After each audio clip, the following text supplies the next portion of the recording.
Hi guys, வணக்கம் மக்களே. நான் உங்கள் வெங்கட். இப்போ நம்ம பார்க்க போகிற வீடியோ பார்த்தீங்கன்னா பைக் மெயின்ஸோட செகண்ட் பார்ட். ஆல்ரெடி நம்ம சேனலில் பைக் மெயின்ஸோட ஃபர்ஸ்ட் பார்ட் போட்டிருக்கோம். அந்த வீடியோட லிங்க் நம்மளோட ஐ பட்டனில் கொடுக்குறேன், போய் பாருங்கள். நீங்கள் நம்ம சேனலுக்கு புதுசாக வரீங்கனாலோ அல்லது உங்களுக்கு இந்த ட்ராவல் பைக் பற்றி தெரிஞ்சுக்கணும்னு நினச்சாலோ நீங்கள் நம்ம சேனலுக்கு சப்ஸ்கிரைப் பண்ணிக்கோங்க. பக்கத்தில் பெல் ஐக்கானை கிளிக் பண்ணிக்கோங்க. இப்போ நம்ம பார்க்க போகிறது லைட்ஸ் அண்ட் ஹாரன். இப்போலாம் மார்க்கெட் வர பல பைக்கில் அவங்களே எல்இடி லைட் கொடுத்துட்றாங்க.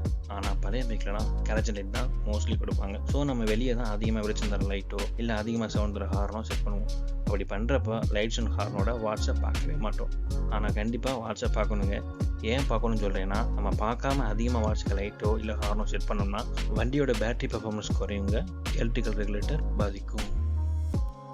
அடுத்து நம்ம பார்க்க போகிறது கிளச்சை பற்றி தாங்க. வண்டி ஓட்டுறப்ப நம்மள பல பேர் கிளச்சை அடிக்கடி யூஸ் பண்ணுவோம். எப்படின்னா, ரோட்டில் ஸ்பீட் பிரேக்கர் வரதுக்கு ரொம்ப தூரத்துக்கு முன்னாடியேவும் கிளச்சை பிடிச்சிக்கிட்டே ஸ்பீட் பிரேக்கரை தாண்டி கொஞ்சம் தூரத்துக்கு அப்புறம் தான் போய் ரிலீஸ் பண்ணுவோம். அப்படி பண்ணக்கூடாது. கியர் சேஞ்ச் பண்ணுறப்ப மட்டும்தான் கிளச் யூஸ் பண்ணணும். மற்ற டைம் யூஸ் பண்ணக்கூடாது. தேவையில்லாமல் கிளச் யூஸ் பண்ணுறப்போ பைக்கோட மைலேஜ் ரொம்பவே குறையும், கிளச் பிளேட் சீக்கிரமாக வேஸ்ட் ஆகிடும். அடுத்து செயின் லூப்பிங். மாதத்துக்கு ஒரு தடவையாவது நம்ம பைக் செயினை க்ளீன் பண்ணி லூப்பிங் ஆயில் அப்ளை பண்ணணும். அப்போ தான் செயினோட லைஃப் ரொம்ப நாள் வரும். பார்ட் 1 வீடியோவில் சொன்ன மாதிரி நம்ம இன்ஜினுக்குள்ளே எப்படி டஸ்ட்டு போதோ அதே மாதிரி பைக் செயினுக்குள்ளேயும் டஸ்ட்டு மண்ணெல்லாம் போகும். ஸோ அதை ப்ராப்பராக க்ளீன் பண்ணணும்.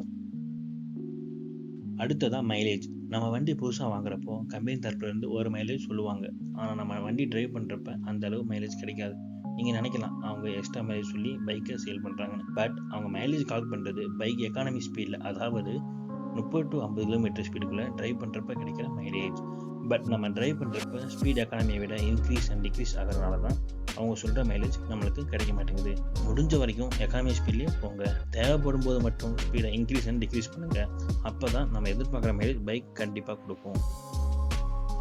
அடுத்து பெட்ரோல் டேங்க். BS4 மாடல் வரதுக்கு முன்னாடிலாம் லாங் ட்ராவல் போகிறப்ப நம்ம டேங்க் ஃபில் பண்ணுவோம். இல்லைன்னா அடிக்கடி வீட்டுக்கும் பெட்ரோல் பங்க் அலையிடுவேன்னு சொல்லி டேங்க் ஃபில் பண்ணி வீட்டில் வச்சுக்கிடுவோம். ஆனால் இப்போ வர BS6 மாடல் பைக்லலாம் டேங்க் ஃபில் பண்ணக்கூடாது. ஏன்னா டேங்க் ஃபில் பண்ணி ட்ரைவ் பண்ணுறப்போ ஏர்லாக் ஆகிடும். அப்படி ஏர்லாக் ஆச்சுன்னா ட்ராவல் பண்ணுறப்ப பைக் அடிக்கடி இடையில ஆஃப் ஆகும். ஸோ 1 லிட்டர் கேப் விட்டு நீங்கள் பெட்ரோல் ஃபில் பண்ணுங்கள். அதே மாதிரி பெட்ரோல் எம்டின்னு தெரிஞ்சிச்சுன்னா பைக்கை ஸ்டார்ட் பண்ண ட்ரை பண்ணாதீங்க. அது பெரிய ப்ராப்ளத்தை கிரியேட் பண்ணுவோம். ஸோ பெட்ரோல் போடாமல் பைக் ஸ்டார்ட் பண்ணாதீங்க. இப்போ நம்ம சொன்ன பாயிண்ட்ஸையும் பார்ட் 1 சொல்லி இந்த பாயிண்ட்ஸையும் நீங்கள் ஃபாலோ பண்ணினாலே உங்கள் பைக்குக்கு வர ப்ராப்ளம் கண்டிப்பாக குறையும். உங்களுக்கு இந்த வீடியோ பிடிச்சிச்சுன்னா லைக் பண்ணுங்கள், மறக்காமல் சப்ஸ்கிரைப் பண்ணுங்கள், பக்கத்துக்கு பெல் ஐக்கானை கிளிக் பண்ணுங்கள். உங்களில் பல பேர் வீடியோ பார்க்குறீங்க, சப்ஸ்கிரைப் பண்ண மாட்டீங்க. மறக்காமல் சப்ஸ்கிரைப் பண்ணிடுங்க. உங்களுக்கு வேறு ஏதாவது வீடியோ வேணாலும் கமெண்ட் செக்ஷனில் சொல்லுங்கள், அதை பற்றியும் ரிவ்யூ பண்ணிடுவோம். தேங்க்ஸ் ஃபார் வாட்சிங்.